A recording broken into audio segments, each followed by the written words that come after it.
call your company Pod Smooch.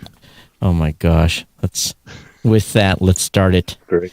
Good morning, everyone, and welcome to the New Media Show. Fighting through some just normal technical stuff that doesn't usually give us troubles, but it did. But of course, I want to welcome my co-host, Mr. Rob Greenlee. He's on the bottom square this morning. Rob, good morning.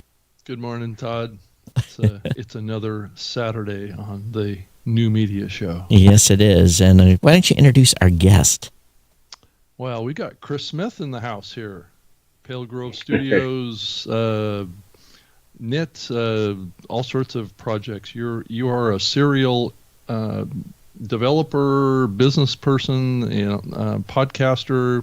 You go way back, just like Todd and I, back to the very early days of this medium. I remember seeing you at the Lipson party back in 2000. Was it 4, 5? At the first podcast conference. That's when a lot of the other old timers bloomed. Yeah. And I also worked with Chris at Podcast One for a while too. So we've we all have long history here, and it's great to have you on because Chris, you bring always a unique and insightful view on the podcasting space. So, and I saw a post that you made in Facebook, which is right up Todd and I's alley about what we do on this show. So I figured I'd invite you on to expand on your thoughts. Actually, I want to go back. Let's talk about Podcast One. No, I'm just kidding. Yeah. Just kidding. I don't think I legally can. I don't need that legal issue either. Yeah. Oh, that's funny. Yeah, there's a big inside joke on that one. But yeah. What's funny is I saw a post by some company in LA talking about CPM measurements. Oh man, I wrote them an email. They were talking about basically how some people are still on the 5-minute window or 15-minute window or 24-hour window, something to that effect, and the current state of CPM and how it's doing this and how they're worried about people demanding more money, et cetera. And I thought, I wonder who they're talking about, although I know, so I sent them quite a lengthy email, and the space is, I thought we were beyond some of those shenanigans. I think with the IB spec, I thought everybody was on the 24-hour window, but if there's still people on a 5-minute window, shame on them. Yeah, agreed. What we're talking about is a 5-minute window of registering IPs, folks.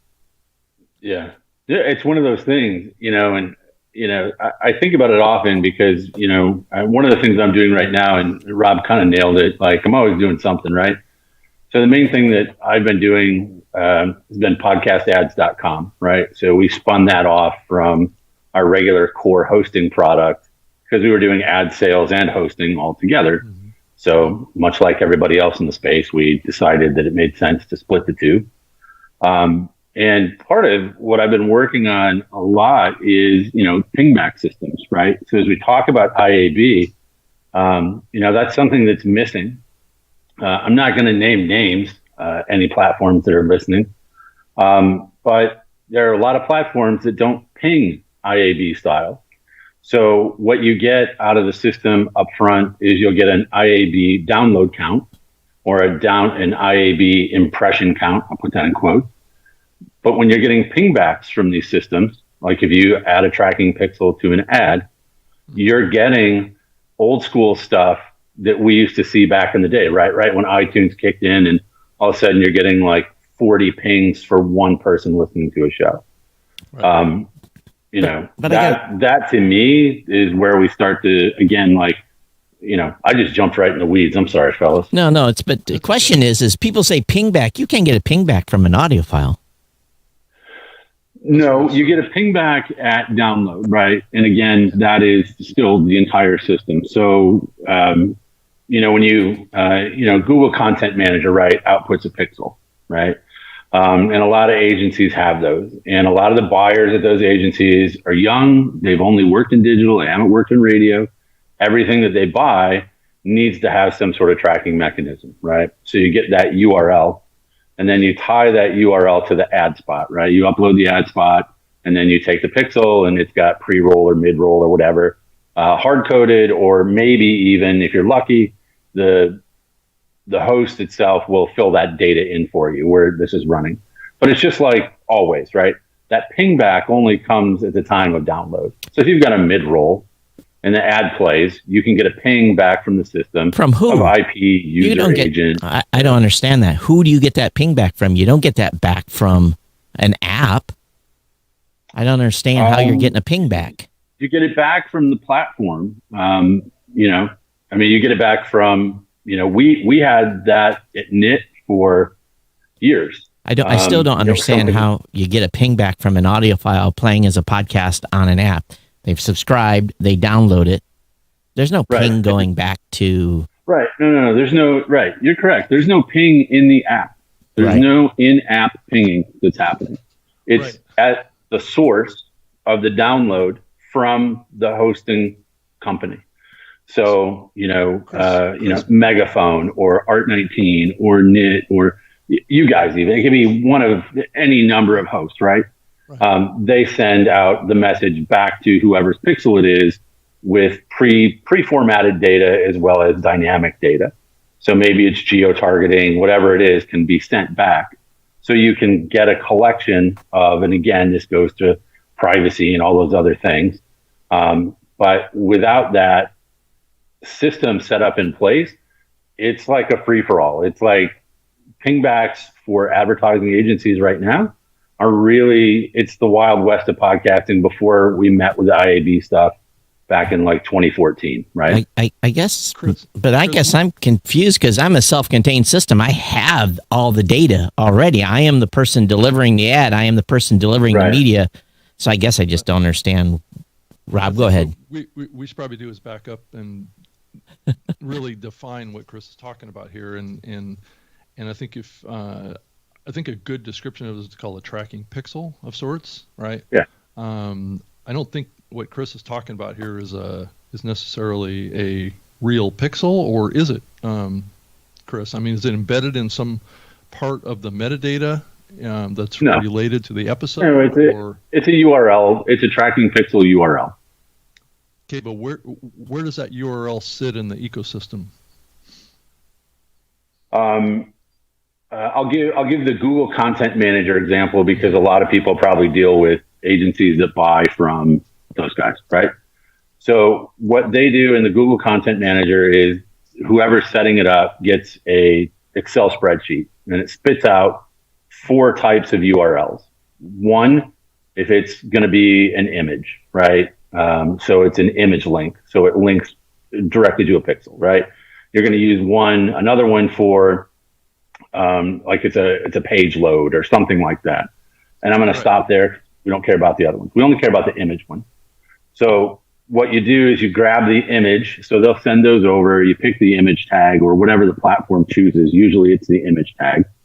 Mm-hmm. And it's pre-formatted with the buyer's name. So, I'll name names, right? So like AdvertiseCast. So if AdvertiseCast is sending one of these out, AdvertiseCast is going to be in the pixel. The campaign name is also going to be in the URL. Maybe the positioning. So if they're running a pre and a mid and a post, they'll have pre in one link.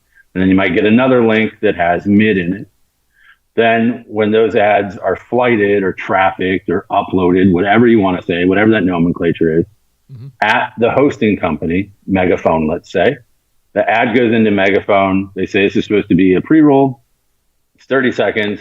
Then there is a pixing tracking URL or pingback URL, and you paste in the Google URL from that spreadsheet into that system.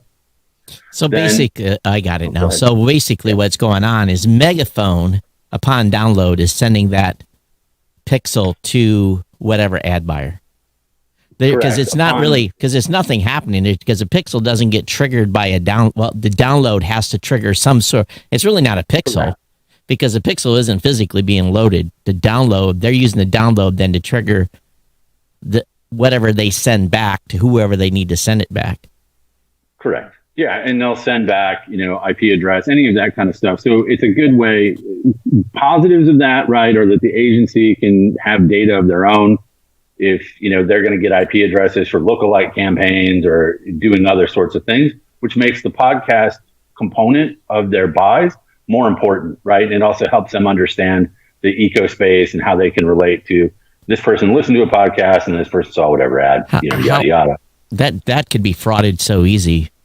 I mean, well, it can be right. Well, that's kind of what I'm saying is like when we talk about the IAB standard, there's no pingback standard.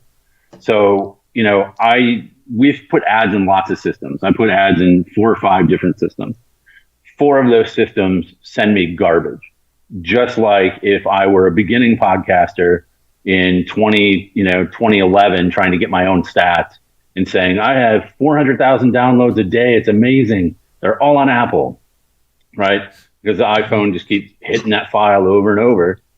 Some of these systems are pinging for every download or what is perceived as a download, but it's not even a real download. It's not an IAB download. It's just that file got hit by this user, ping these people, ping these people, ping these people. So what you end up with out of quite a few of these systems is garbage. Very similar to what you said about the IAB counting. We've reached this point where, everybody should be following the same guideline. Here's the challenge with sending a ping like that. We take, the amount of overhead to do real-time stats is incredibly high. Yes. Yep. And when you're doing that at, if I'm tracking 300 million downloads a week or whatever it may be, that's an incredible amount of overhead. So what we do is like we collect the log files, the media is being sent, and then about every 3 to 4 hours, we pull that data in, process it. It takes 2 hours to process it, to qualify those IPs. So I don't know how anyone, and how much, how much is junk. Yes. The junk is, the junk, if podcasters knew how much we flush down the toilet, it's junk. They would just about have a coronary because their numbers would sometimes be tripled or quadrupled by the amount of junk. So if you're sending a ping every time that file is hit, that means there's 75% or more of that is junk. So so there's nothing. So what do I do then? I process everything and I go, oh, okay, I've got 5,000 legitimate downloads. So I send 5,000 legitimate pings back later. Right. Yeah. Well, and what it becomes is impossible to even do a third party check. So if somebody was savvy enough at an agency and you give them this pile of data and then, they're looking at it in Google Content Manager and then you're sending them a download or impression list from the publisher, from the client, those numbers never come close to matching. And you don't even know what sort of voodoo may have been done to get the download numbers. Or, what may have happened, again, like what recommendation can you make on removing pingback data? Really none. So from what I gather of this whole conversation, there's probably 2 aspects of this, right, that are important for our listeners to understand. And I think we can very easily lose a lot of people listening to this show because they're not developers and they're not in the weeds. Oh, they're already gone, Rob. I bored them to death. I know, but so there's this pixel tracking technology that's been around with banner advertising for years. It's been linked up with online web players, right? So a person goes to listen to, let's say, an online radio station, and there's like this 1x1 pixel that's embedded in the website that's associated with the web player, right? So you can cross people traffic to those particular web players. But I think what you're talking about, Chris, here, and this is something that was done very early at Podcast One, was this whole dart tagging thing, right? The pixel tracking or the pixel association with a download. From my understanding, that was always a server side thing. It really had nothing to do with the player itself. Is that part of what you're talking about here? Yeah, well, that's exactly what it is. It's server side. It's basically taking the data that you would get at a download point from the raw log and then kind of adding that in to the query that gets sent out to the pixel. So you're sending that out. And the reason that we're talking about this is because more and more the advertising side of things are looking at that data as more important than anything else. Which is that insane. Why you're raising it, Chris? Yeah, I mean it started about 4 years ago. I mean, it was there were buyers in the space that wouldn't buy from you unless you had a pixel. And it was their own custom pixel, and then everything you did on your side was also custom. And then a couple of years ago, Google Content Manager, we started to have, and again, I always kind of point back to this because it's really true with a lot of the shops that do buying. It's younger buyers. I mean, the buyers at an agency aren't people that have been there for a long time. They're people that are given a pile of money, and their job literally is to just spend it. That's it, spend it. And hope that your client's happy and there is success. And if not, well, maybe you'll get more money next time, but you got to spend the money. And there are requirements around that. So when somebody who is new to that, which a lot of buyers are, goes in and talks to their boss may say to them, well, what sort of verification do you have? Because everybody just wants us to feed up the food chain that they did the best thing that they could for the client. And that's where the pixels really started to come in. And most shops already have Google Content Manager. They're already using that tagging system for all their other digital buys. So podcasts got pulled into that. And that's where we see those folks asking for it frequently. And I know that, there are a lot of buyers, the big ones in the space, that still won't run campaigns without it. Because they are asking for specific things, right? National targeting or state targeting, on the geo level side of things. They're asking for it. And then there's the complete opposite side, which I should say is really important to me. Just like you guys, I've been podcasting since 2004. I make my living doing this. I love podcasts. I'm a podcaster at heart. There are networks that do zero targeting and they still do ad buys. People still buy from them because, in that case, they're kind of buying the audience, but they're also kind of buying that brand affinity of the name of the host. And that typically doesn't happen until you're, top tier. You'll start getting that kind of stuff. But most everybody else is, in that lower to middle range. So, okay. So the question is then, what are the clients getting billed on? Tags or downloads? Yeah. So whatever the publisher puts out as their download number that has their ad impressions in it. So you could end up with a non-filtered system. You could end up with 1 million tag deliveries and only 250,000 downloads. Right. Todd, it's Back to the Future is what it is. Right. It's so stupid. My God. Yeah. So, and I can tell you, I will tell you that is one of the biggest problems that we face is more digital buyers come online. We run pixels for lots of folks and I can't give them the pingback data when it runs on, and there are two specific platforms. I can't give the clients that data. I can't. I can filter it for unique IPs. And I can strip stuff out and I can send that over to them and say, you ran this political campaign in Iowa. These are all Iowa IP addresses. There are 40,000 of them. And yes, we served you 250,000 impressions over 4 weeks. Right. But you don't, so, but podcasts aren't built on impressions. They're correct. They're not built on impressions. Now, advertising is built on impressions. Yeah. Right? Well, but the podcasts themselves that's what's driving this desire is to convert podcasting into an impression-based medium. Back to 2005 we go. Right. So it's a radio. It's an online radio methodology in some ways, is what we're talking about here. So the question then really is, and I'm still trying to wrap my head around this, is you're sending them raw pingbacks. This show could get about 60, 70,000 raw pingbacks for every delivery, but yet we only deliver 12 to 15,000 real downloads in this show. Right. So I can bill them for 70,000? No, probably not, because no. But well, what do they do with that? What do they do with that data then? He says, we got 70,000 dart tag impressions come back to us. Wow! But then I send them the bill. It's for 12,000. That's Delta. There's a delta there. That's exactly it, and that's exactly what the problem is. If I'm in an agency and I'm buying podcast ads, and you're telling me that you're billing me for 12,000, and Google Content Manager shows me 70,000, right? I don't even want to come back to you and talk to you. I'm not even going to ask you why there's such a discrepancy, right? you're just going to look at it and go, I don't know what's right or wrong. Maybe we got 70,000. Maybe our eCPM was like 43 cents. Right. I did great. I don't think that's going to happen, but that's and again, I think, let me just step back and say, one of the things that in podcasting that we do a lot is we shoot ourselves in the foot a lot, right? Our messaging in the system, and we're very vocal about opportunities that we see in the space for improvement, right? And I'm just talking about a space, a piece that has an opportunity to be modified so that we can all work in a space where we can match apples to apples.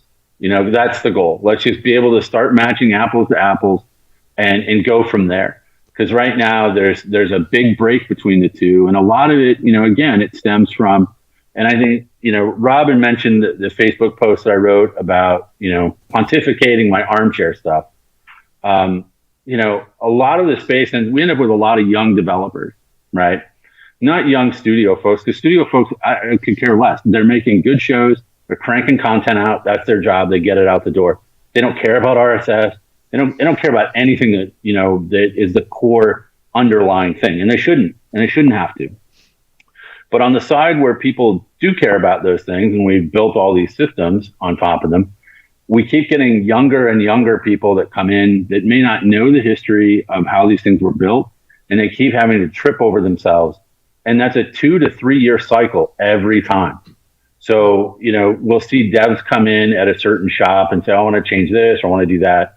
And it has a really big impact across the board, or, major distribution hubs, right? Somebody asked, where's Google in this whole thing? Well, I mean, if you hire inexperienced people to keep running your product who have to learn on the job, or have to attend industry event after industry event to find out more about it, you are behind. And we typically end up with that a lot in the space. Again, those are opportunities. So in the end, the media buyers don't care. Just got to deliver them the data they want, and they'll be happy even if they can't make sense of it. And we've shoehorned an absolutely incredibly good, accurate reporting system, and we're reverting to something that is very antiquated and fraught with challenges. Well, yeah, it's fraught with the potential of inflation. Well, not well. If you're reporting in real time, if you're hitting it back the second that media file gets hit, oh yeah, you're gonna have lots of problems. Yeah, because oftentimes they just take those systems come out and take just a little chunk of the media file. And they don't even deliver more than 20, 30K, and they stop. But yet, is that enough to trigger the DART system to say, oh, we got to download here? Some platforms, the answer is yes. That's horrible. Over and over and over. Well, Todd, let's be honest with it. When podcasting started, all of us know there were no advanced metrics. No algorithms. We were all looking at our data and log files. Yeah, we were, I was doing the same thing. Chuck Tomasi built us a early on parser that would spit out a number, and it was based upon whatever was in the URL. We didn't care about completion rates, none of that stuff. And that's why we all thought we had 40,000 or 50,000 downloads when it was really more like 10 or 8. Yeah. And we were billing at the 50K level, and everyone was fat, dumb, and happy. Yep. So I don't. Yeah, Chris. I'll be honest with you. I've been asking the question that you just summarized in 15 minutes for 2 years. No one could tell me, because I kept asking, because that was where my confusion was. They were sending a ping back. I'm like, how are you sending a ping back from an audio file? Well, normally that would come from a page load. The pixel would get triggered in the page, and that data would get sent from a page load on a website. So really what they've done is they've said, oh, I got to download to trigger the ping back. And in this database over here. And let's feed this. Yeah. Right. So really then and the oftentimes, Todd, that ping back is triggered with every delivery of an ad. It's not even a download. Well, how do they know that it was delivered? So, okay, so I'm going to subscribe to a show, and there's 3 ads in the thing, That'd be 3. and it's You get 3 things. it's being statically delivered. Not that media files isn't being dynamically built on the fly, and as it gets sent, Well, it could be, Todd. it could be being built that way, right? Yeah, but most systems are static systems, so they're just going to go, oh, 1, 2, 3, and it doesn't matter if it truly delivered or not. It's hilarious. Yeah. I mean, the analogy that I always end up using for shops as we go through these things is, it's like if you bought a bike on Amazon, right? And in the dynamic side of things, in video where a pixel can be pinged at a certain time during playback from the player, Right. That's like if you bought a bike on Amazon and they sent you the front wheel on day 1, and then they sent you the fork on day 2 and the handlebars on day 3, etc. Right? They're sending you slowly the box. Podcasts are totally different.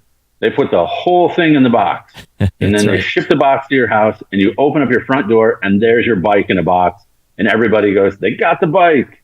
Now, I don't know if they ever opened the box. I don't know if they put the bike together. I don't know what they do with it. But at that point, that box being at the front door, that's the ping back. That would be like Amazon sending out 3 messages. Hey, bicycle seat manufacturer, your seat was delivered.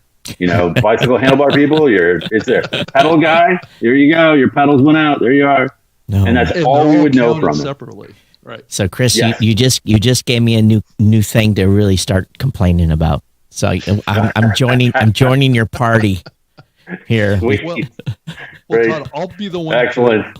Use all the people we can get.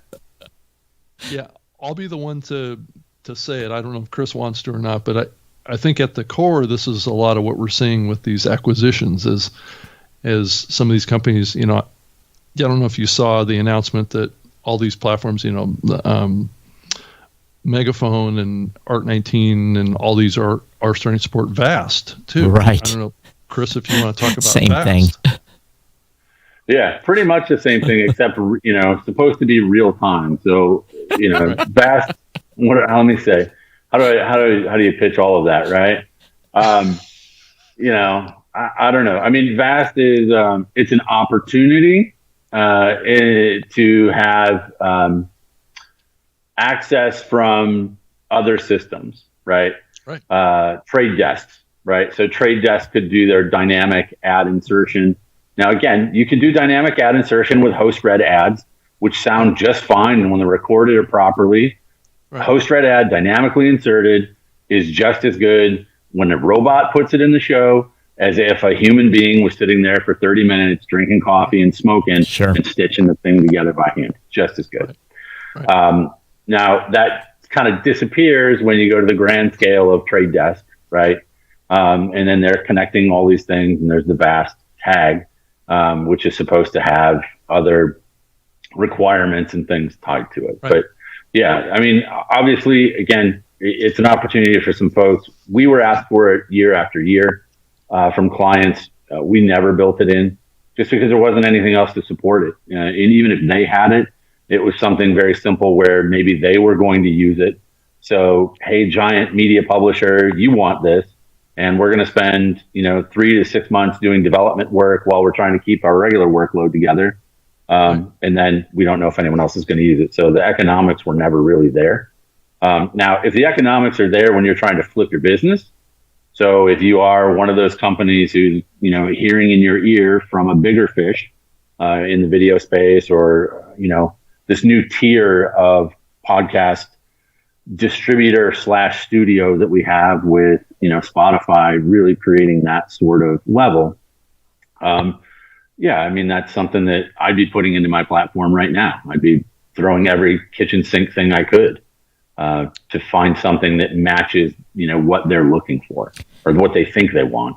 So really, Well, it's just another. I mean, Vast is just another way for them to get metrics on the delivery of ads, right? I mean, yeah, and I mean, look, and I suspect that. I mean, Spotify is going to be doing that. Like, hands down, Spotify will be doing that, right? They own the player. They're going to measure, and if there's a mid roll and it goes and it plays, then they're going to charge somebody for it. You know, yeah, it's going to get the ping back. It's going to be instant. It's that model that I said about Amazon, the bite coming in pieces. Yep. They're going to know when that thing was there and listen to. And for the majority of us, it was really listened to. Well, is the question mark. No, well, Rob, in the Spotify platform, they'll know. That it's playing. Well, it's streaming. Right. Yes. Which doesn't that require them to actually host the media file if they're going to stream it and do insertion, or can they do it off of a progressive download? It's all in their player, right? Because remember, it's being controlled on their device, so they know where you're at all times. So they know when you hit stop. So are they going to do it mid-roll, you think? If they're being honest, they'll do it when the ad delivers.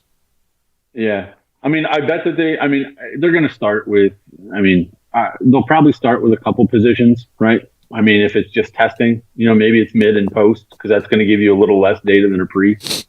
But, a lot of people did this. I mean, Art19 probably, and it's been a while, 4 years ago, put skip buttons in their player, right? Just skip ads, which was weird, right? You got an advertising model and you're going to put a skip button in your own player. That was not good. And it disappeared after a few weeks, right? The button disappeared. But that pre-roll ad data, that's a lot of data, right? That's all those starts, that's all that other stuff where, you're going to get hammered. Mid-roll, you're going to have less data. Post-roll, you're going to have even less data. So, I would fully expect that Spotify rolls something out like that, I don't know, soon, maybe if they haven't already. So, what really is going on here is that podcasting continues to be the bastard stepchild, because and that's probably not a good analogy to use, but we are trying to use tech that was never designed to be used with podcasting. And in return, then what's happening is, because the implementation is just being done sounds to me like it for most players in a pure form, is just more crap going back. It's not that great. So, how do we fix that? Do we fix that by saying later on, after we've analyzed the log data and qualified the delivery? We're adapting the podcasting model to the ad agencies. Right. Well, that's what's really. But still, we're adapting. But at the same point, it's still crap. Right. But I guess they don't care. It's going backwards. Yeah, it is going backwards. So then what do we do then to fix that so that... Yeah, I don't know if we're going to have to worry about it. Really? Yeah. I think that watching what Spotify is doing, watching what it's forcing other folks to do, Sirius XM, Sirius has been serious, all pun intended there, about podcasting for a long time. They just weren't doing it publicly. It wasn't something that was out in front of everybody. So when they started scooping stuff up, that was a big deal. How stuff works, getting scooped by iHeart and bringing that team in. A lot of the podcast stuff, there are a lot of smart people in this space, and there are a lot of people that know in their heart what will work, right? But it's the amount of resources in hand and the capital to do so. And if all of a sudden, Todd, if you had iHeart money tomorrow, space would look a lot different. Yeah. Right. Those kinds of things. So I think that these are titans. And, I think, Apple's got to get serious about stuff, which I'm sure they are, on the distribution. And, but I honestly feel like premium's coming. I think all the ad buying, I think a lot of the content's going to get scooped by all these big guys. I can't get 2021 projections from people I've bought ads for from 5 years who are telling me to wait and hold on. That's never happened before. Go ahead. If I had iHeart money, I'd have 3 staff people in every media buyer's office in the country educating them, and like you said, I think the turnover's faster, like 18 to 24 months, you got to be in there re-educating the 30 buyers for that company. You used to be able to take them to lunch, but you can't do that no more. So, or take them to Vegas. Did that. So That's a story for another day. Sure, there's a story behind that. Oh yeah, lots of $1 bills. So I think but the problem is they're going to dictate now the message. iHeart and Spotify are going to dictate it. So, man, I'm glad I'm not 100% reliant on advertising dollars for my business because it's Yes. Yeah, I think that's what it is. I mean, because our space is dominated by a lot of there's two really big ad buyers, right? And then there's the next tier down, and then there's kind of this realm that I exist in, and I can make a pretty good living. I mean, you can see this deer over here. Fake deer carved out of wood. There's just not gonna be as much space for folks, and I think that the premium thing is really going to happen. I think Spotify is going to finally produce the Netflix of podcasting. It's going to be appealing. There are plenty of contracts floating around that I've seen from places where they're getting offers for their content to be ad free and push through systems, not Spotify, but other places. And let me preface all this with this is the first time I've talked to fellow podcasters in probably over a year. So, but I think that the big guys are going to go ahead and they're going to dominate the space. And I think that, publishers, folks that are, like yourself, that've got platforms with folks that are going to be on them, you're kind of probably going to turn into a studio. Your opportunity is probably going to be that you can talk to the people, everybody at the agencies that's been there long enough to get past through all the layoff, other publishers, places where they can find content. So when your folks come to you, again, it's almost like consulting. And I think that a lot of folks are going to end up in a consulting position to try to help these folks, but I think they're going to take the ball and run with it. Because why spend your money across 20 or 30 or 40 companies that are doing podcast advertising when you can spend your entire budget with 2? That's it. And they come, and you can make a big commitment. That's another problem that you run into sometimes. Like new publishers they'll start taking everybody, and then they get a couple shows that take off, and then all of a sudden you get the phone call like, hey, we've got a 6-7 figure guarantee from somebody, and they want to buy 50% or 70% of voice, share of voice. And that was the one thing that early on in podcasting was very dangerous, right? Was the guaranteed money. Because when you talk about IAB numbers, people would say, well, we got 30 million downloads, my show's worth X. And then very quickly, direct to market advertiser, direct to consumer said no. They know how many people they got. Yeah. That's right. They're like, oh, this is terrible. You owe us all this money, whatever it was. Or they called me to do an audit. That's all right. I've been around for a few of those. Not for you, although I don't think we. No, not for me. But maybe one of those LA-based companies. One of those guys. So I think that I'm not completely doom and gloom because they have to. Well, here's the problem. Okay, they got a great. Let's say they're going to take over the advertising space. They're going to own it. Yeah. Let's just say they got to deliver performance. Number one. Number two, they got to deliver enough CPM to keep the podcaster happy.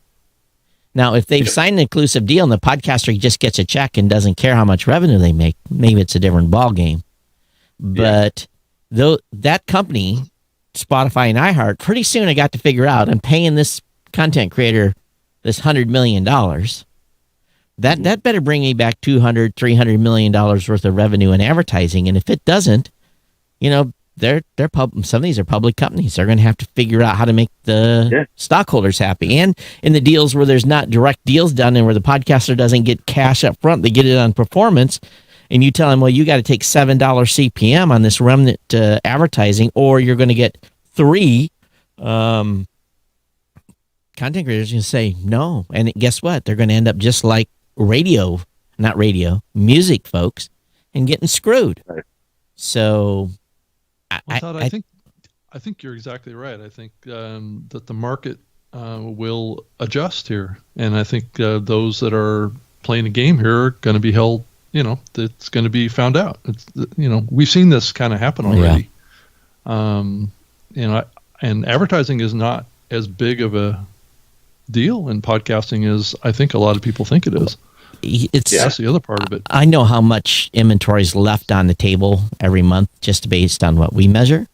And if I realistically was going to monetize what was left on the table, there's probably 40% of it that could be monetized because the shows, not necessarily, maybe number one, the shows don't want it. Mm-hmm. So that throws 60% out right there. Then the 40% that's remaining are those that want to do it. And then if I can make sure they do it and they don't take a vacation and they actually deliver when they're supposed to deliver and all that stuff, it still is not as big a pie as people are going to think. So, again, well, and that's what makes it easier for bigger publishers, right? Yeah. Because it's a smaller stable. They're people that are typically already on contract who have to deliver, right? And if they don't deliver, it will hurt their bottom line. Right. And again, I'm not. If it's come across as doom and gloom, I want to take that back. Sure, not doom and gloom. It's change and it's opportunity.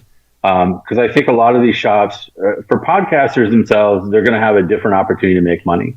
I will go way back to when Dexter was being launched by Showtime. Whatever agency that was back in the day understood that podcasting was an opportunity. Now, there was one shop that was pushing those ads who's still around. And they called me up and I had a show with my wife and, whatever, we had probably about 3,000 downloads tops at our peak. So they said, hey, we've got this deal. It's a $30 CPM. We got 3,000 downloads. I'm going to make $90. Yep. And they wanted a pre and a mid and a post and all this kind of stuff. And I said, no. I said, no, emphatically. Like, I can't do that in my tiny little show. I'm just not going to do it. Fast forward to where we are now. That company's still around. I work with them frequently. And, that entire package of trying to create that with one small little group of podcasters, it's really difficult. It's a difficult thing to do, to organize and to scale. It's extremely hard to manage. And, I haven't found anybody that can do that effectively. To scale? At scale with host reads. With host reads. It's possible. I mean, an example would be we get buyers that come in and they'll say, I want to buy Australia. I got a campaign for a brand in Australia. Mm-hmm. I need to buy it. 50% of the people that I could go to will just tell me, no, we're not selling that content. They only want to sell national. Again, that's dumb. I think it's dumb when you use a platform that will just allow you to flip a button, sell the Australian ads. What's the problem here, right? But as a small podcaster, you've got to be kind of all on the same platform and those kinds of things pass you by. So honestly, I think small people are just going to have to do it for the love of doing it. And if you're good and you're talented and you deliver regularly, like you're saying, and you don't take vacation, and you've got folks on your network that show up and deliver, you're going to go to them every time with the buys first. Yeah. You probably have a stable of your favorites, right? That said, though, I'm just going to go back, and I don't know if you know much of our history, but we would have 500-600 shows on a single campaign because there was no big shows.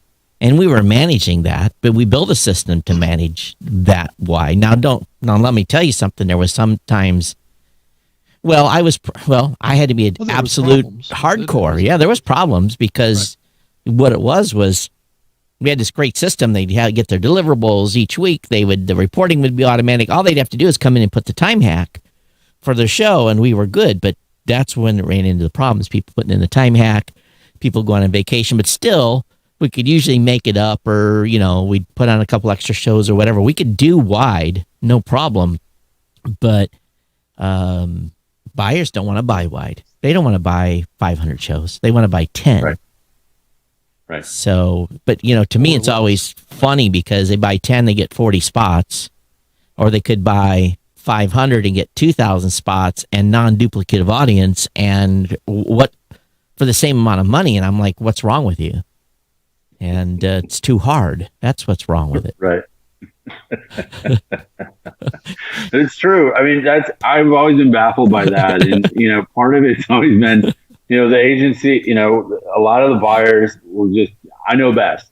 I know Right, best, and yeah. this is what I want. This is exactly what I want.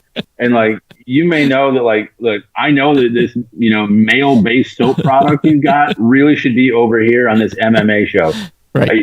That's where you're going to have your best conversions. Like, we'll keep doing business. And they're like, no, I really want it on the monster truck show, and it's got 100 people that listen to it. That's what I want. The story I always give is someone came in and was going to buy a certain real high profile show. It's $20,000 for a single spot, one on this show. And that maybe will give you a clue on who it was. Sure. And they wanted, and it was a dating company, and they wanted one spot, 20 grand. And I had to sign them a waiver saying, I'm advising you against this because you're flushing your money down the toilet. And they got exactly 0 conversions out of that $20,000. And Yep. they've never spent another penny in the podcasting space since then. Yeah. So I think you can lead a horse to water, but you can't make him drink sometimes. And also, it's not cool of that 20-year-old to go in and say, hey, I got the new media show. And that boss is going to, who? They go in there and say, got the daily. The boss will be like, good job. But the 20-year-old can't go in and say he bought the new media show. He has to bring a name in. It's true. I mean, I've got a pharma client that we're working with to get them moved into the space in 2021.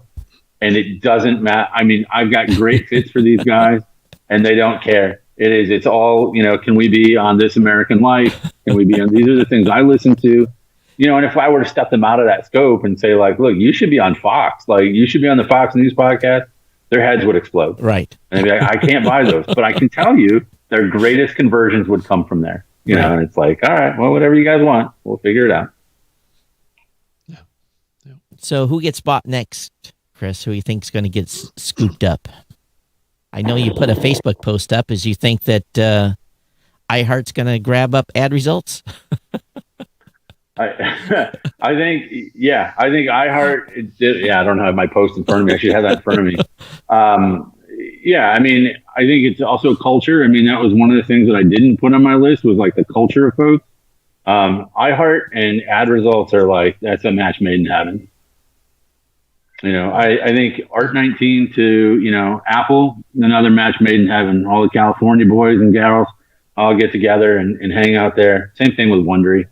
I know that Wondery's shopping themselves. That seems to be, and again, I haven't talked to anybody that's under NDA or any kind of TikTok thing. I literally, outside my door on my front lawn is a bulldozer right now. There's guys putting a roof on a garage, and I got loggers going nuts, and you can see my dog running around. I'm deep in the woods. I know nobody, but I think that, because again, from my perspective, my business, I mean, running something like that's called podcastads.com, I need to be able to look at a landscape and figure out where I fit. Yeah. And, who, I'm having opportunity, talking to people, and it's like, I don't know. I mean, there's just a lot going on, but I can see those guys going and doing. And I think opportunities for somebody like yourself with the platform you've got, I think you're great for feeders. I think you're a great feeder for, being able to take shows and put them over to networks. Because honestly, I feel like the premium thing's finally going to be here for a lot of folks. And I think a lot of folks are going to get paid, but it's going to be a lot like the music industry. I think the contracts are going to be terrible for those people that are on their way up. And I think that not a lot of people are going to get what they deserve from their shows when they first start. But, is whatever. I don't know whoever said it, but those are the breaks. I get calls from people in the industry two, 3 times a week. What do you think is going to happen? What's next? Where do you think this is going to go? And I try not to speculate at this point because, it's just crazy money's being spent. I let the crazy money keep spending because when they call me, then I can talk crazy money. So, we'll just see what happens. But it's going to be an interesting couple of years. Yeah, 100%. I think that, again, I think it's always been interesting in the space for those of us that have worked in it and gone through and watched other people join. I pulled up my list here. So yeah, that's good. Yeah. I got the ad results in right. And I put Veritone at Spotify. That's also a great cultural mix, by the way. But each coast, I don't know. We'll have to figure that out. Spotify's got a studio out west, yeah? I'm not sure, to be maybe. honest with you. Mhm. Interesting. Yeah, I think that the opportunity looking forward around Amazon is an interesting one, and what's going to happen there too. Yeah, I hope they get it I'll just together. say I hope that. they finally get it together. I can Yeah. pick on anybody because I'm not really doing a whole bunch of stuff. But when the Alexa stuff started popping 4 years ago, we started doing distribution and measurement and dynamic on that, figuring out all the Alexa stuff, which was great. But there just needs to be more maturity from these places where they're iterating on what they've already got, and if they could stop trying to reinvent the wheel and use platforms that already exist or find partners that are already doing what they want to do, they can learn from it. I don't care how many CS degree people you pull out of Stanford to go build your thing for you. If they're not familiar with this space, which is a media and entertainment space, they start to make mistakes that somebody else has already made plenty of times before. Right. And it slows down the growth. And then, everybody goes, well, where are these guys? Well, why aren't they that's what we talk participating? about on the show every week is, Yeah. those lacking understandings of the culture and the media and why things happen the way they happen. It's hard for a new person to really grasp that if they haven't been around this medium and seen all these things tried over and over and over again, and to see the trajectory of those efforts is telling. Sure, things can change, right? Yeah, but I was at an event 2 years ago in New York, right near me, in the I don't know where these guys are at this point. Their name was they've disappeared in some way, but the Himalaya folks. I instantly pronounced their name wrong. I said Himalaya, and they said, "You mean Himalaya?" I was like, "Oh, you really?" got it.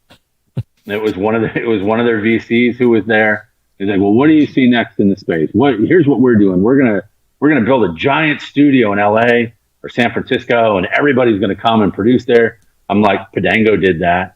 And I was like 12, 14 years ago. I've seen that model. It's not going to work for you guys. Why don't you guys hire some people that have got some experience?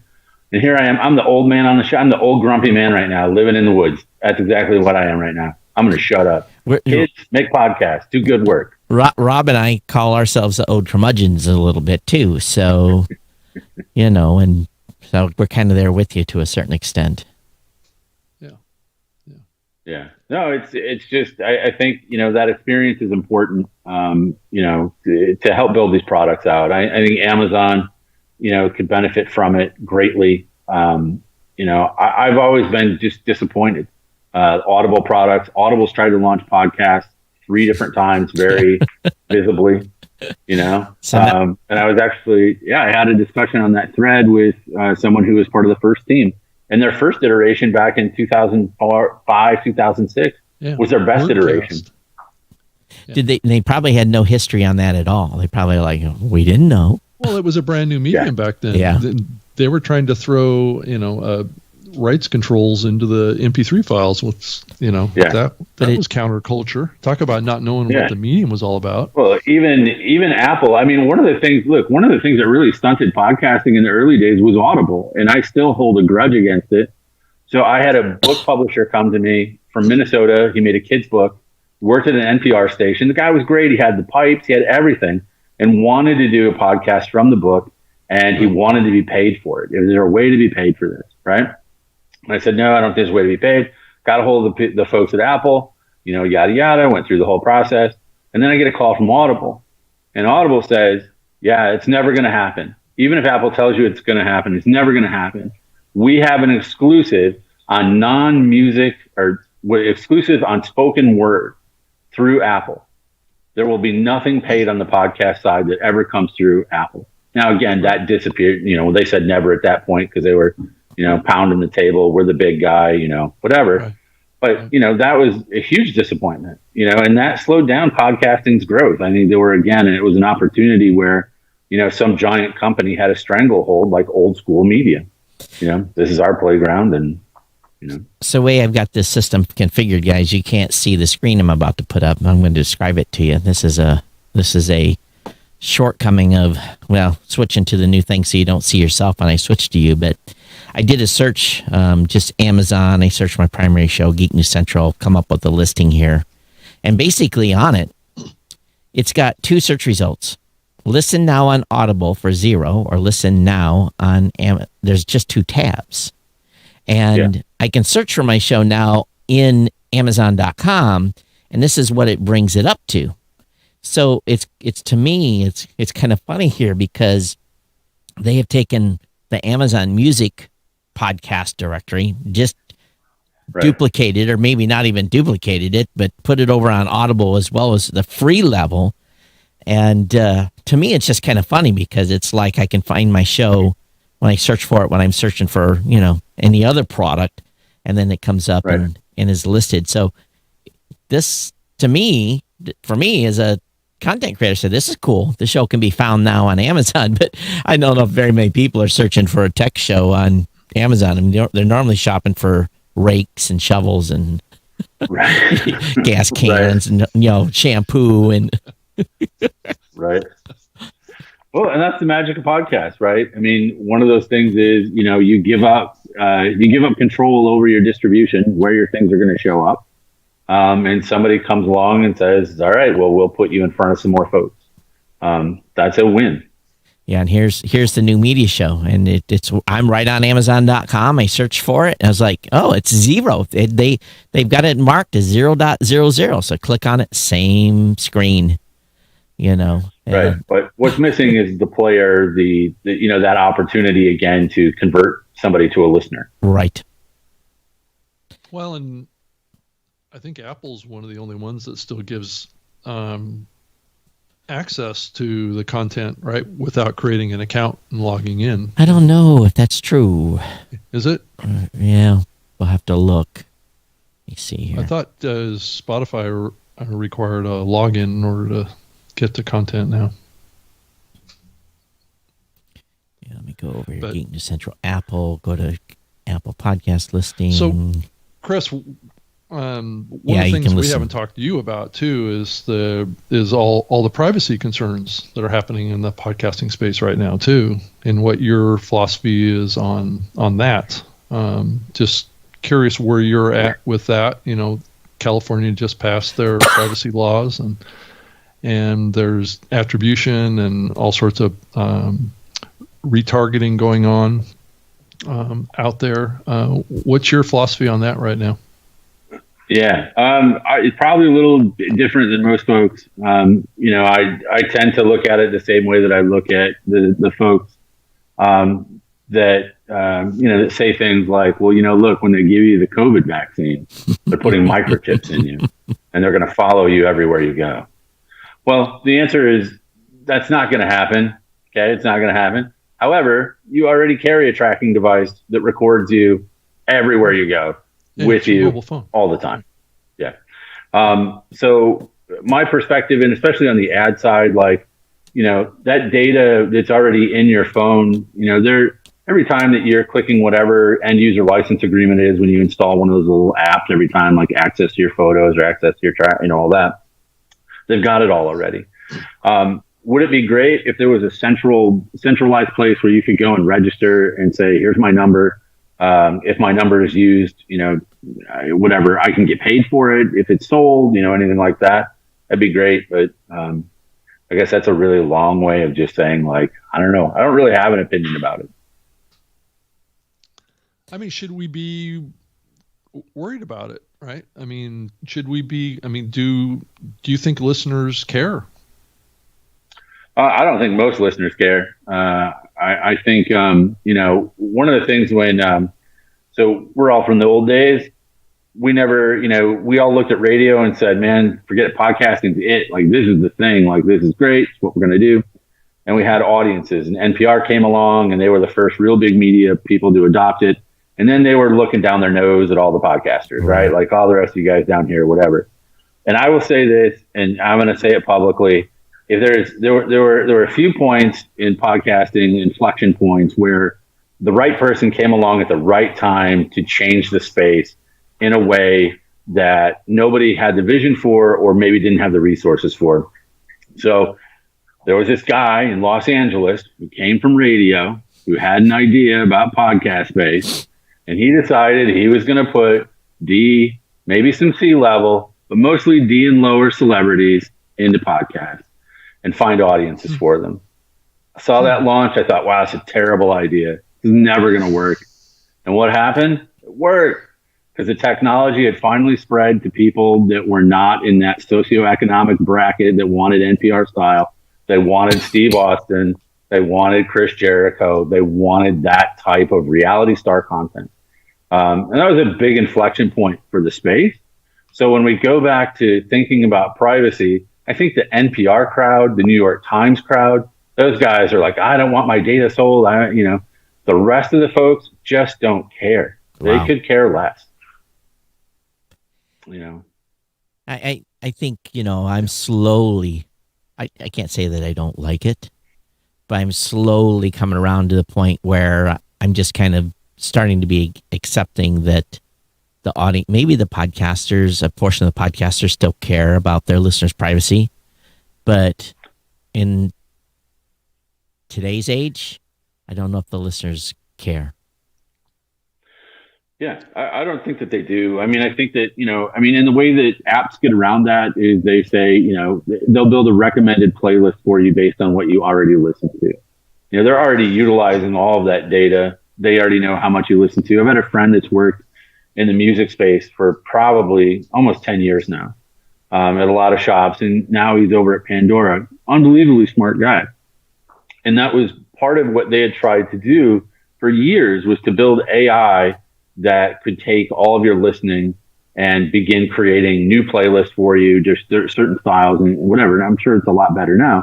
But a lot of that, especially in music, folks would consider to be very private, right? And that's very introspective. Like, this is what I'm listening. I had a breakup and this is what I was listening to, and, all those kinds of things. Mm-hmm. And I think that we all consume content along those lines, and it's unavoidable. I mean, I don't know how many times I've been to WebMD since I moved to the woods. I mean, I don't know. My dog has tried to eat a porcupine again 2 days ago, right? So every dog site, every ad, all those things, like I'm getting every vet ad you could imagine. Were they helpful in the moment? Sure, they were helpful in the moment. Afterwards, not so much. But obviously, my phone sold me out, especially when Google wanted to remind me, hey, do you want to rate, the Cherry Valley vet? You were just at Cherry Valley Vet. How do you know I was there? Oh, that's right. I've got this tracking device in my pocket. A friend of mine on Facebook the other day said, I'm trying to find my snow scraper. Where did I leave that dang thing? He didn't use dang. He's another word. And I responded, because I was thinking, where's mine? Guess what ads I'm getting served today?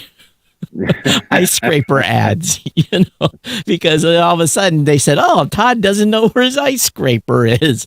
Right. An ice scraper ads. I'm like, oh, you turkeys. Just from interpreted I needed an ice scraper. Right. And see, if you ran an ice scraper ad and I had a tracking pixel and I knew that you had listened to the show with the ice scraper, and you'd put part of a lookalike audience at the agency. And, right.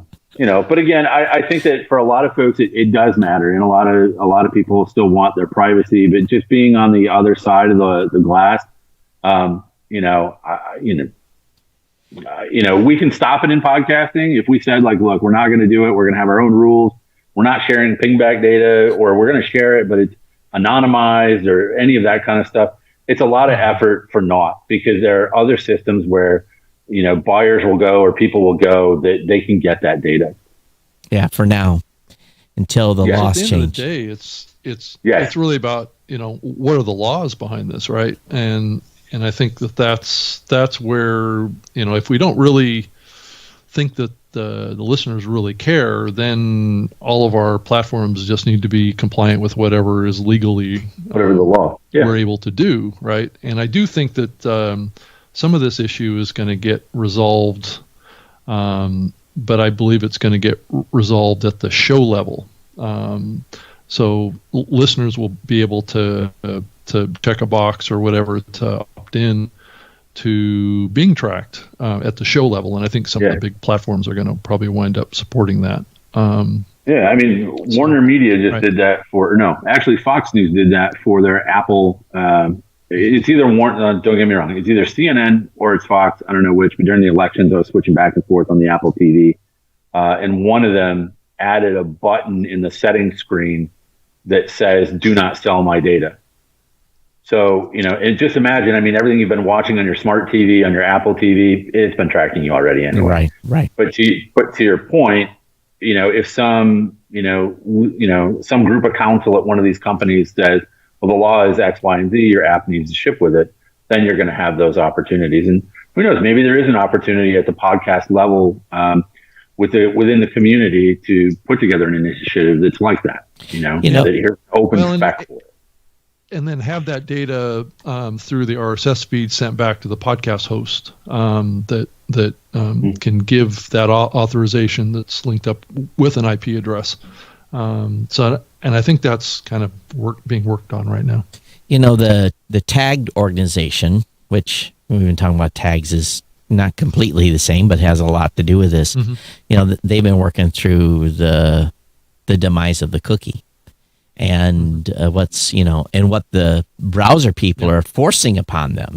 They're basically removing a lot of tracking capability within the browsers just from because they know listeners are not listeners, but consumers are pissed off how much tracking is going on in the browser. So the large majority of the meetings that at least I've been paying attention to is them trying to figure out how to work around Right. How to circumvent the issue, the removal of the cookie per se from browsers. So I know, Rob, that your other counterpart, Rob, has been actively involved in some of the meetings, and he's just kind of he's eating it up because he's seeing them panic. Right. Now, it is viewed on that side, is an apocalypse on the digital advertising business. So right. They need to come up with something new. I haven't heard anything. I don't know, Chris, have you heard anything about any ideas that are coming out as somehow of a legal replacement or for a cookie? I haven't. In my head, I'm trying to figure it out right now. You could, with a dynamic computer language, you could, anywhere in a page, put an image. May not say tracking pixel, but you could generate your pictures. Because that's again the same thing that happens. Anything that's loaded into that page is trackable.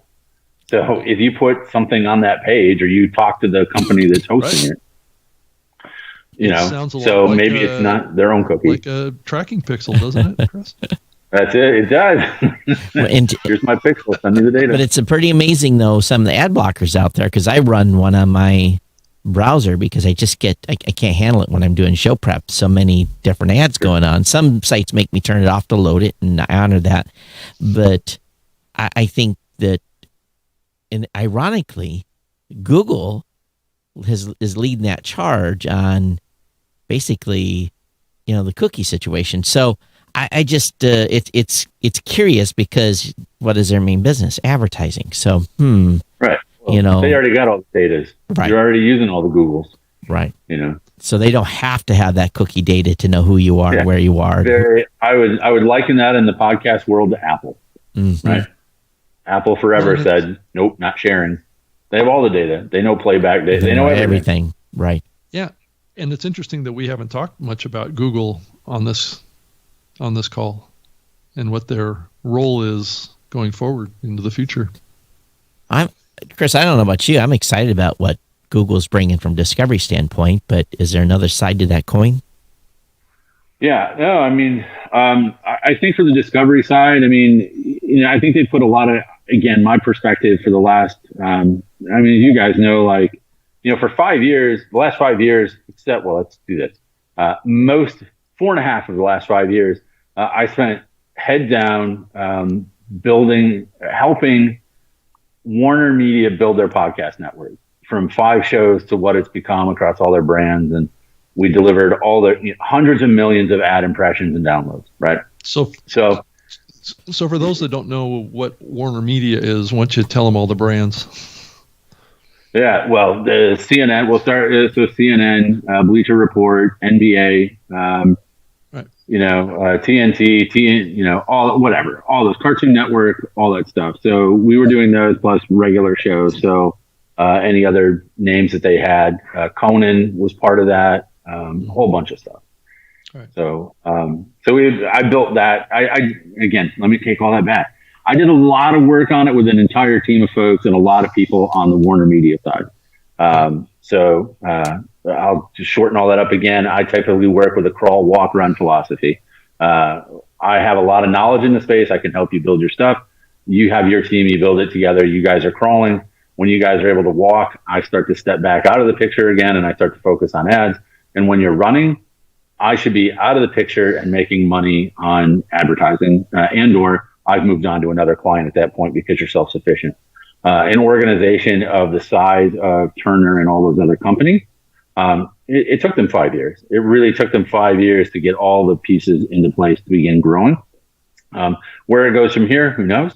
But for me, I like to step back into that kind of role. But anyway, so growing out those kinds of networks and shows, it's difficult, right? It's a long process. And I've talked so much, I forgot what the question is. Well, it's basically what's Google going to bring to the table? It's huge. I think it's huge. I think the discovery component's huge. I think playback needs to be a little easier. I still bump into people that don't know what podcasts are. I have some folks, like I said, I'm out in the middle of nowhere. There's literally a farm up the road with like cattle and all kinds of stuff. I meet them and they're like, why are you home all the time? Why are you home? I work, I do stuff. You know what podcasts are? And everybody will say, yes, I know what podcasts are. Right. And then you say, well, what do you listen to? They don't know. So my kid goes up there 2 days ago and she comes back home and she's like, they can't figure it out, Dad. They didn't know. They're like, what radio station does your dad go to work? Right. And they're using Google, right? They use Android products. So, again, like at this core base, like Apple figured out how to put it front and center. It's in front of everybody. It's talked about all the time. This is what it is. Google just hasn't done that. Now, granted, on the web, it's still great that stuff shows up in searches or whatever else. But again, it's context. Part of the big thing, like with semantic analysis, like if you were doing keyword analysis of a transcript, let's say, right? You can go through there and to get really good quality transcript analysis to get keywords or topics or whatever, it's expensive. There's a price to that, right? To pull those things out of there.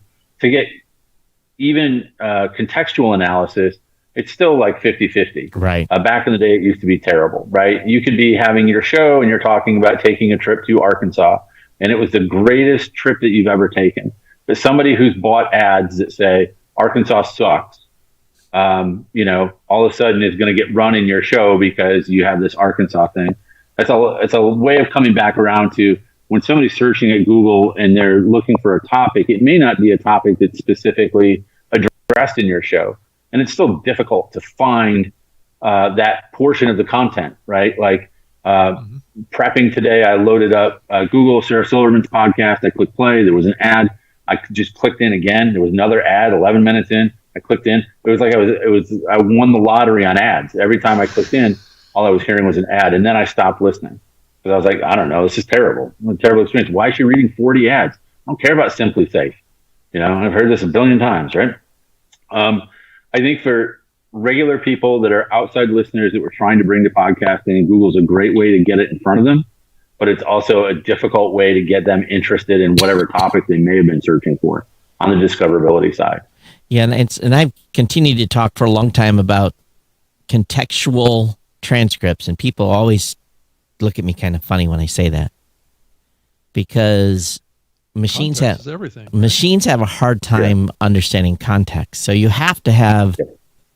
almost have to give them a topic, and it's something I've done on my particular website.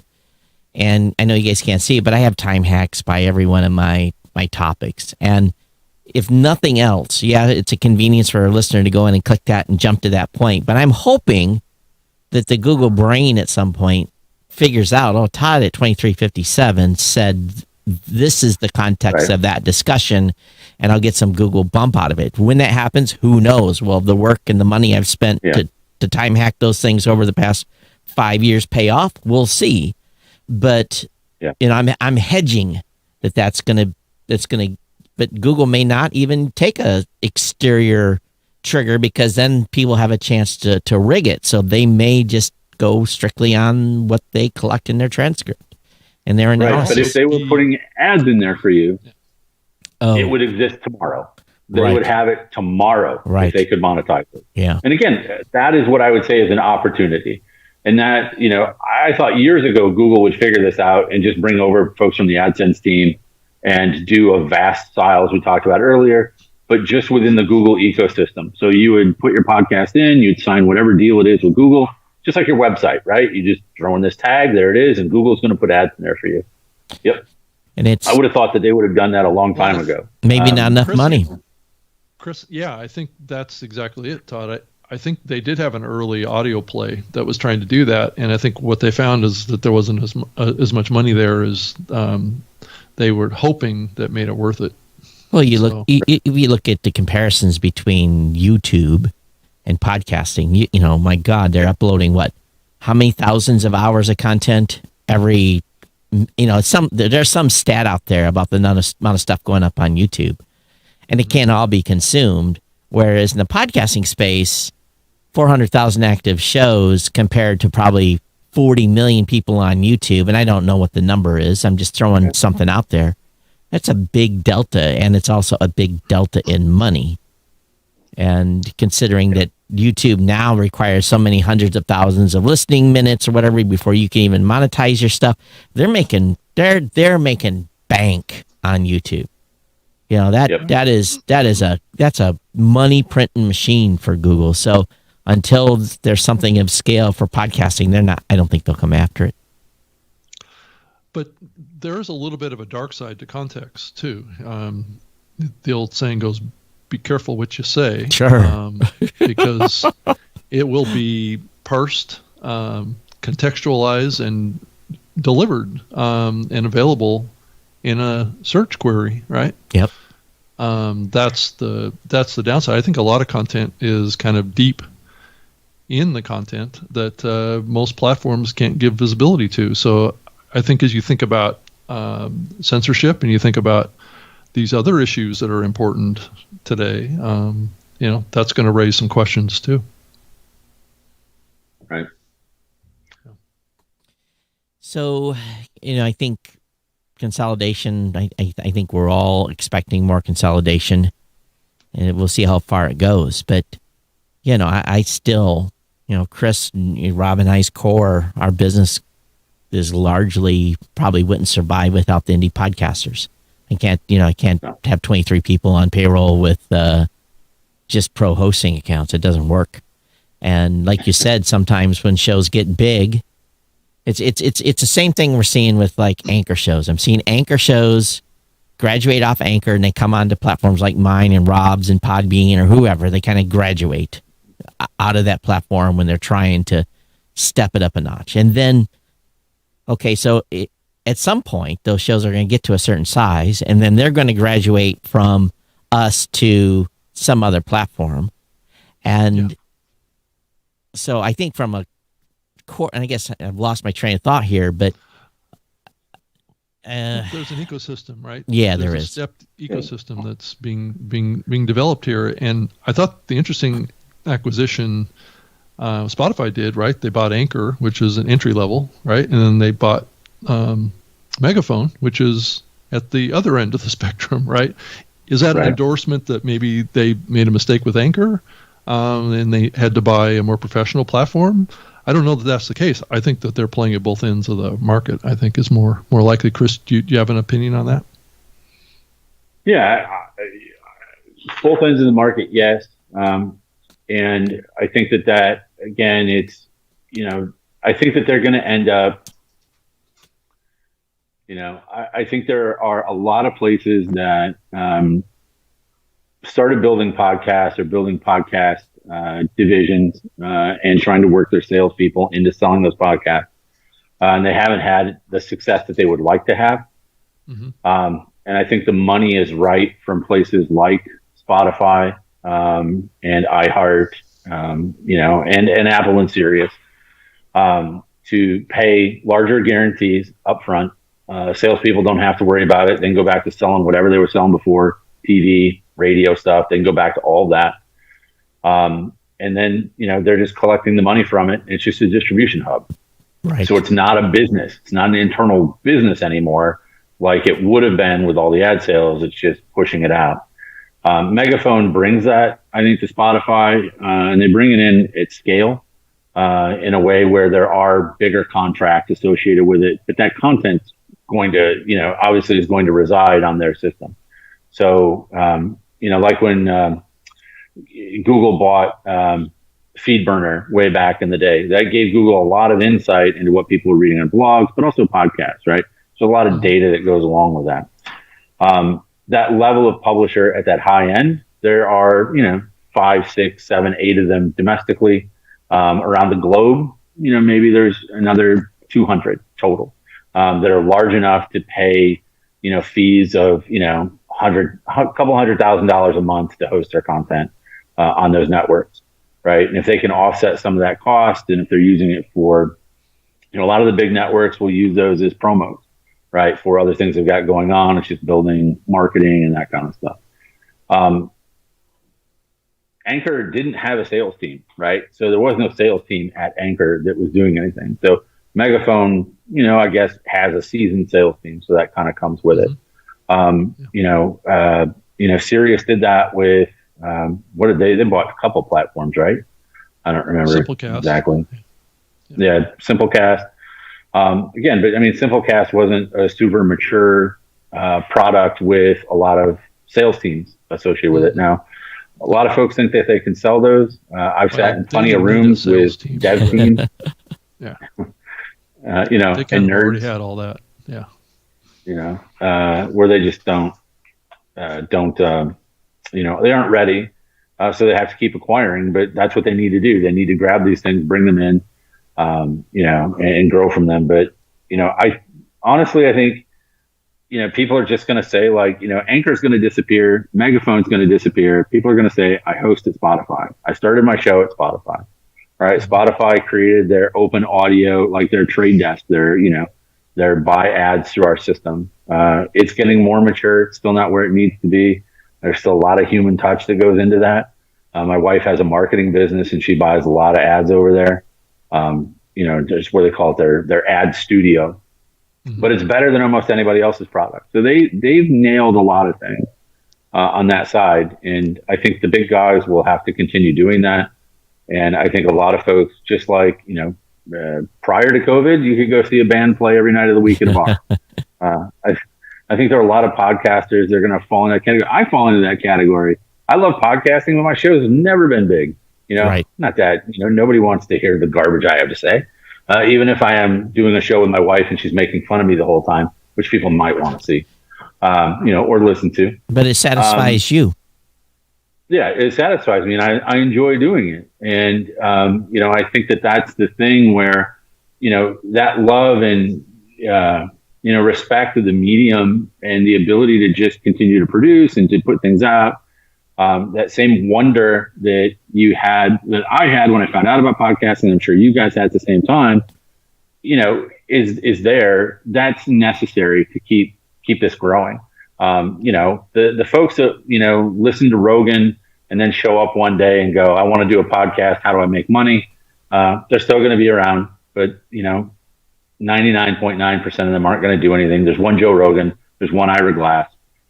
Stop trying to be those guys.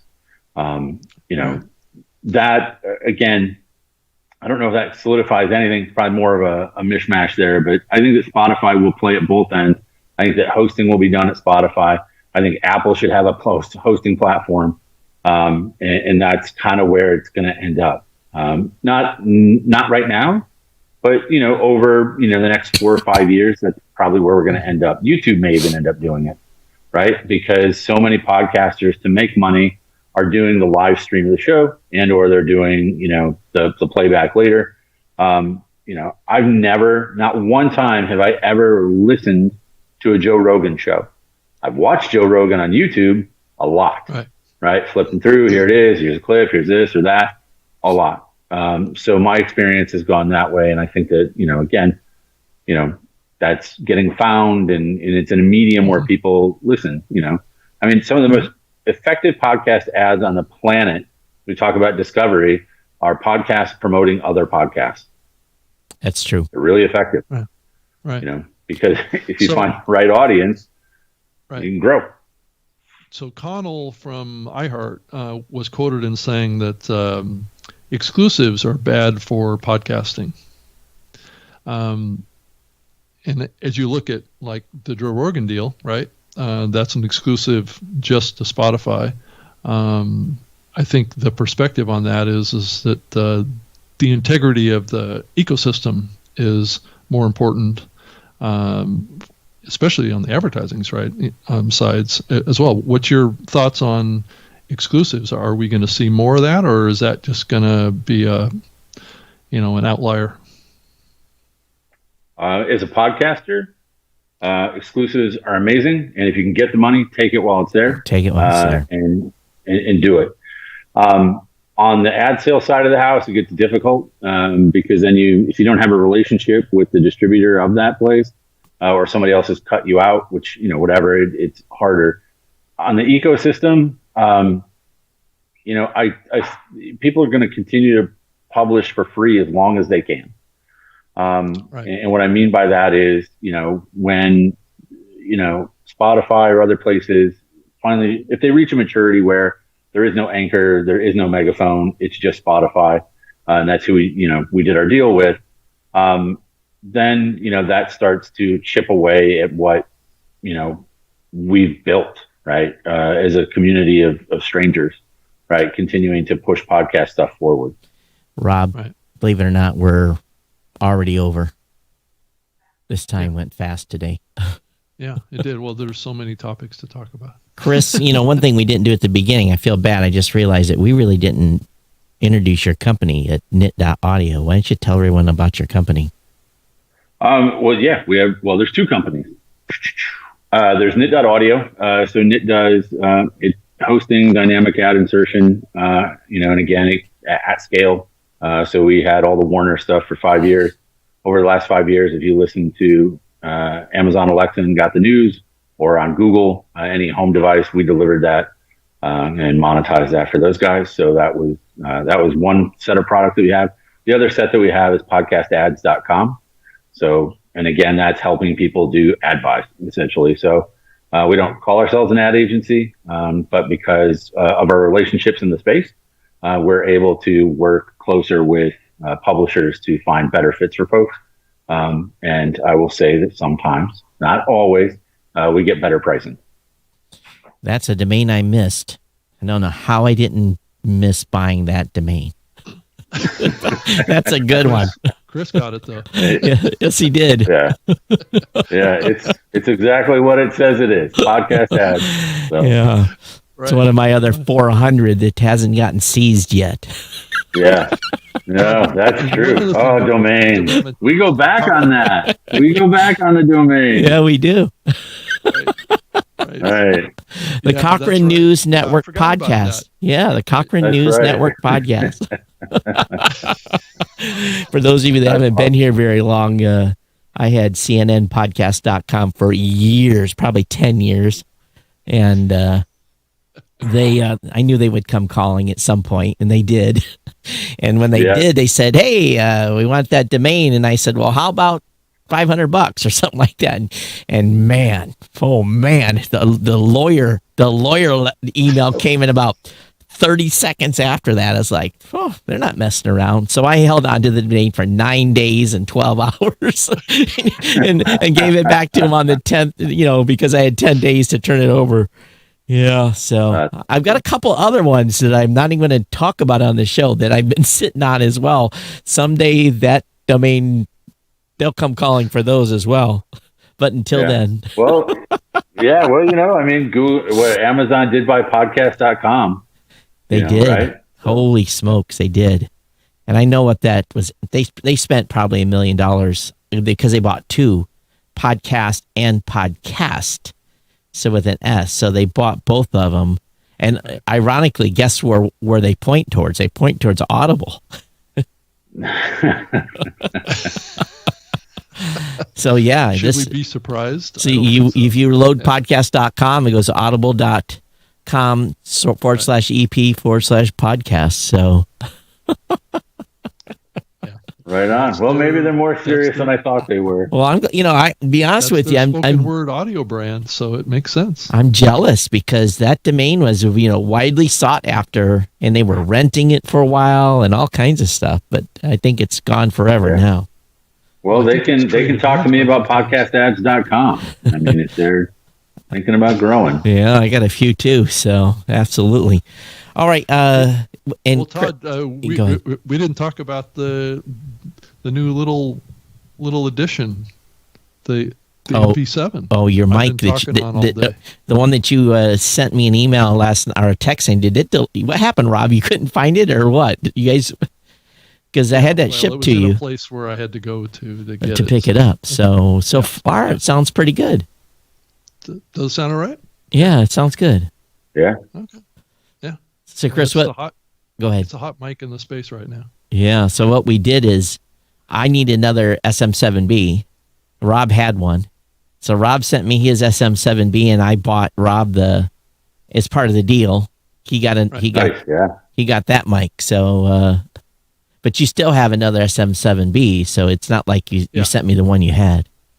Yeah. I had three SM7Bs, but just to give you an idea of the size comparison between the two. Yeah, Wow.